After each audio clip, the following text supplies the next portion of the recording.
Pengetahuan kami bahwa Suwandi yang beberapa bulan lalu ditahan di rutan kelas 2A Burikan telah melakukan perjalanan jauh, yakni ke luar negeri. Oleh sebab itu kami mempertanyakan apa dalih kemudian Lapas 2A Mataram melakukan atau membiarkan hal itu terjadi, sehingga kami minta Kemenkumham hari ini yang menaungi Lapas tersebut untuk mengambil tindakan dan sikap yang tegas akan persoalan tersebut. Sebab menurut keterangan mereka bahwa Suwandi melakukan perjalanan ke luar negeri dengan alasan mengobati penyakitnya. Akan tetapi fakta yang terjadi atau setelah kami investigasi ke lapangan bahwa hal itu tidak dibenarkan oleh pihak rumah sakit. Bahwa pada tanggal 7 dan tanggal 14 Suwandi tidak pernah melakukan pengontrolan ke rumah sakit. Itu kita buktikan. Kemudian kedua, bahwa adanya dugaan-dugaan konspirasi di sini merujuk pada pembiaran yang dilakukan oleh Lapas. Bahkan kami dari mahasiswa, dari pemuda terakhir mendapat pengancaman dari oknum tersebut. Oleh sebab itu kami minta pihak Kemenkumham untuk menindak tegas oknum-oknum yang kemudian mencederai proses hukum yang terjadi di Nusa Tenggara Barat. Karena perlu diketahui bahwa kasus ini sudah terlanjur, bahkan sudah mulai perampok-perampok uang negara ini sudah merajalela, sudah menggeruk tanah dan pasir di Lombok Timur sejak tahun 2011.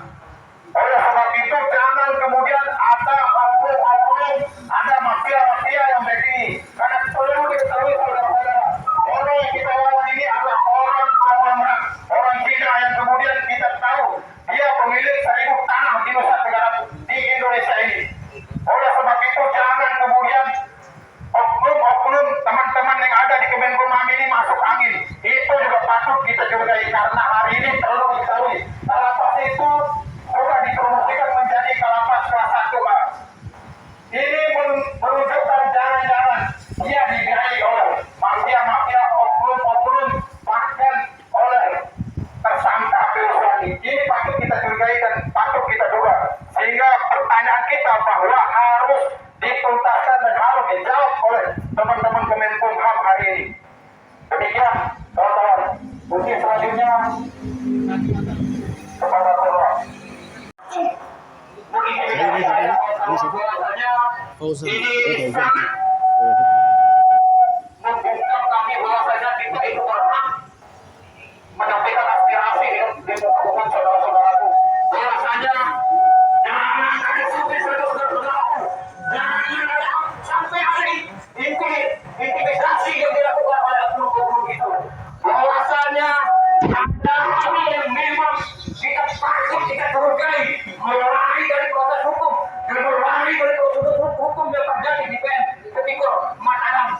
Saudara-saudaraku, bahwasanya itulah yang terjadi, yang kemudian ada beberapa kemudian yang mungkin saja ketika ada ancaman itu, dan mungkin saja dengan adanya ancaman itu adalah bagian dari vitamin C bagi kami, saudara-saudaraku. Kami tidak akan gentar dan tidak akan pernah takut bahwa ancaman itu adalah bagian dari pembentukan dan untuk menjadi orang yang terbentuk, saudara-saudaraku. Bahwa kita akan jadi orang kuat, saudara-saudaraku.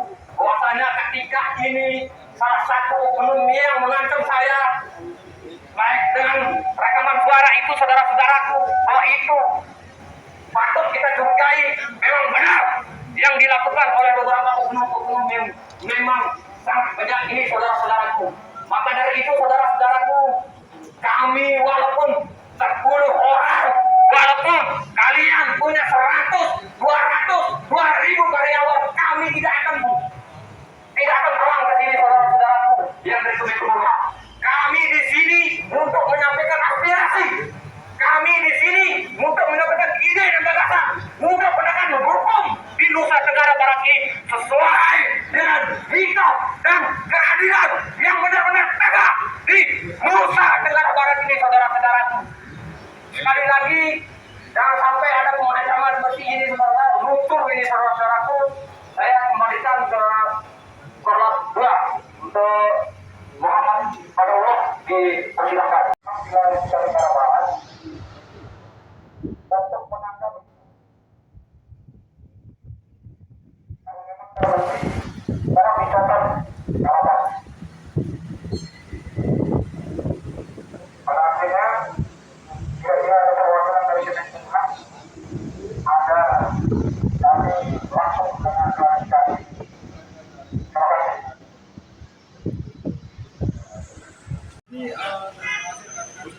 mengaspirasikan suara mereka, mohon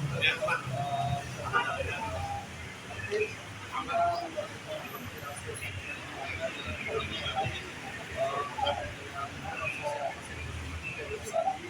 kita menghormati bahwa tidak pidana ataupun pidana ini kan memang prosesnya sudah dalam proses pengadilan.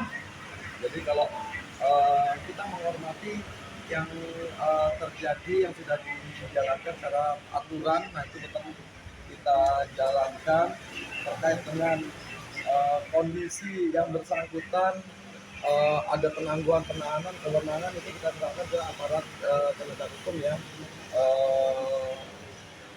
istilahnya berwenang untuk melakukan penangguhan penahanan. Jadi ketika teman-teman di sini menyampaikan aspirasi ya kami kiranya bisa kalau terkait dengan apa di sini ada tuntutannya untuk mencopot kalapas kita akan kita pelajari dulu terkait dengan penanganan. Namun secara umum apa yang sudah dilaksanakan kita tidak mungkin bergerak di luar koridor yang ada.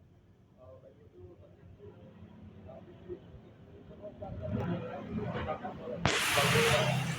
masyarakat kita punya dasar untuk bisa hak-hak memberikan dari warga binaan.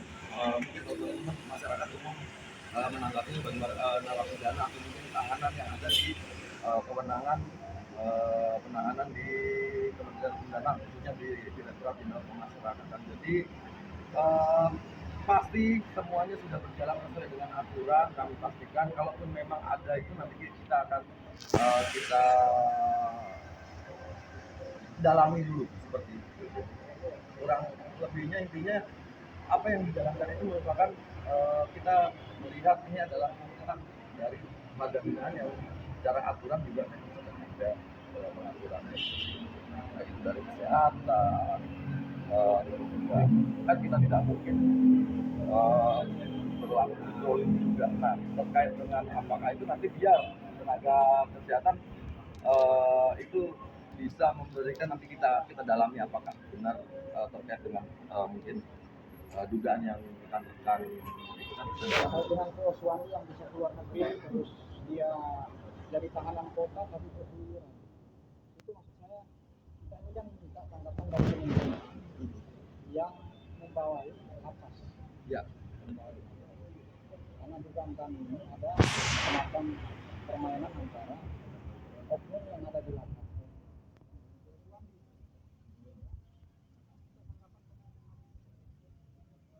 kalau di bebas berkeluaran ke luar negeri terus dari tahanan kota kok bisa keluar negeri ini korupsinya nggak main-main juga kewenangan dia.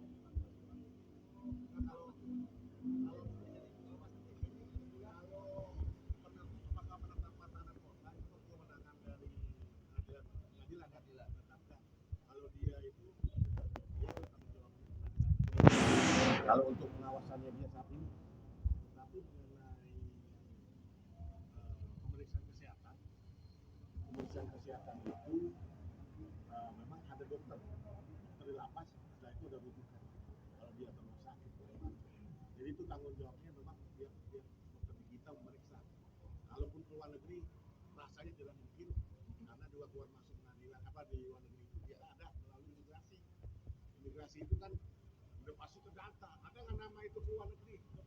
Coba dalam kurun waktu. Saya minta Insya Allah tidak pasti. insya Allah ya kalau dari kami pasti kita coba cek lagi cross check lagi kita juga nggak ada aspirasi seperti Ya, ini kita kalau memang ada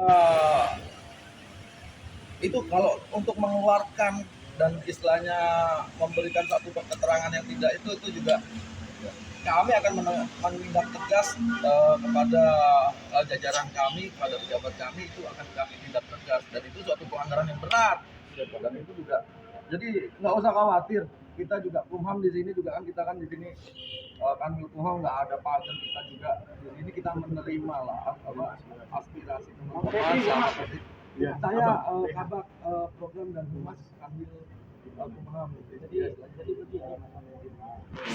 Nah, jadi ada beberapa bulan kemarin itu mangkirnya persidangan dari kerusuhan. Kan kita ini sudah jilid ke-9 gurunya. Sedangkan yang 9-nya ke Kemenkumham. Dari mangkirnya persidangan itu sebelum ditangguhkan nanti tahanan dan jadi kemudian dengan adanya mangkirnya dari persidangan kerusuhan ini jauh-jauh hari, ya kan? Kami ini dari pemuda ini melakukan demonstrasi. Nah, ternyata dengan dugaan kita setelah dalam oleh beberapa media dan kita juga ketiganya ternyata benar bahwasanya orang ini pergi berobat ke luar negeri. Nah itu bahasanya ya. Nah dugaan itu ternyata ketika di cross check lagi dan ada pernyataan memang dari beberapa pihak rumah sakit intensif itu kota waktu saat itu yang benar tidak ada melakukan pengontrolan di beberapa rumah sakit. Nah, jadi itu yang kemudian tambah semangat lagi kita ini. Oh, jangan ini sangat merugikan negara. Ini orang 30 miliar kalau kita beli bakso ini dibagi-bagikan sama masyarakat kita sama barombong, itu kan begitu. Nah, itu yang jadi Acuan tadi, Pak. Ya. Jadi memang kan statusnya juga sekarang kan masih tahanan kan, tahanan kayak gitu. Mungkin teman-teman juga yang aktivis yang di sini juga tahu ketika penangguhan penahanan bahasanya mungkin kalau bahasa umum kayak gitu dibantarkan kayak gitu kan kewenangannya bukan ada di Kumham. Bahasa gampangnya Kumham itu tahanan. Ketika tahanan masuk ke lapas atau rutan itu kan kayak tukang parkir. Nah, yang menitipkan tahanan kayak gitu kan ada ya aparatur juga yang lainnya. Nah, ketika ini dia tadi itu kewenangannya mungkin bukan dari kami, bisa dijelaskan kan sekarang statusnya kan juga sudah dalam proses di pengadilannya di pengadilan. Jadi ya saya juga terima kasih buat teman-teman semuanya. Kita juga jadi kita juga jadi